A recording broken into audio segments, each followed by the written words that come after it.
Hi everyone, Grayson here. Welcome back to my channel. Well, it's that time of year again whenever it's time to get our crabgrass preventer down on our lawns. Ideally, you want to wait until the soil temperature, not the air temperature, but the soil temperature is between 50 and 55 degrees. That is ideally the perfect time, or you can always gauge it by the forsythia blooms. And look what's across the street but my neighbor's forsythia. It is absolutely enormous, and it is just now beginning to bloom. And a lot of people say that is when the soil temperatures are reaching close to 50 to 55 degrees. Now the soil temperature in my area currently is around 51 degrees, and the soil temperature needs to be between 50 and 55 degrees for 3 consecutive days in order to trigger the crabgrass to begin to germinate, and that's what we don't want. We want to get the crabgrass preventer on the lawn before the crabgrass is triggered to start germinating, because once it germinates, that's it, it's too late. So it's actually okay to be a little early. It's better early than late. So what do you say? Let's go ahead and get started. This is the product that I'll be using today, the Scott's Turf Builder. It has Halts Crabgrass Preventor with lawn food. It stops crabgrass before it invades, and it protects all season long. I'll be using a Scott's spreader, and we will fill this hopper up and then we will put it all down. Now this is a 42.47 pound bag, and it covers, it says 16,000 square feet. So this should be plenty to do my lawn. Now some people will cut this in half and put half of the product down now, and the other half they will put down in about 6 weeks. But I'm just gonna go ahead and spread it out all now. So let's go ahead and get this hopper filled up, and we're gonna go ahead and get this product down. Here we go.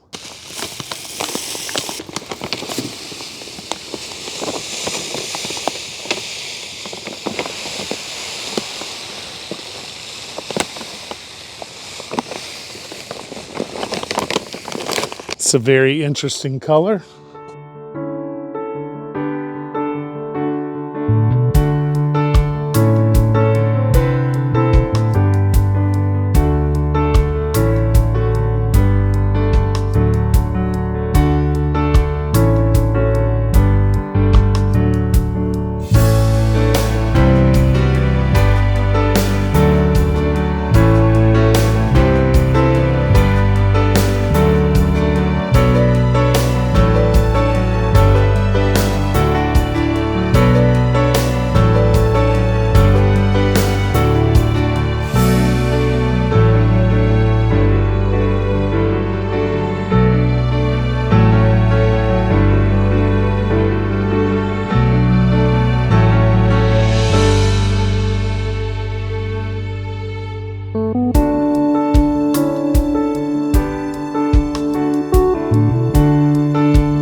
And that's it. The only thing left to do now is just to water it in. Now I may come back in about 6 weeks to a couple of months and apply another application to just make sure that we knock that crabgrass out. And that's all there is to it. So just a little bit of time, a little effort, and a little money well spent will keep your lawn looking its best. So that's going to do it for today's video. Thank you so much for watching. I hope that you enjoyed it and that you were inspired in some way to get out and get your crabgrass preventer down so you can enjoy a beautiful green weed-free lawn all season long. If you enjoyed this video, please don't forget to give me a thumbs up and subscribe to my channel, and I'll keep videos coming like this to you all year long. And as always, thank you for watching Garden with Grayson. See you next time.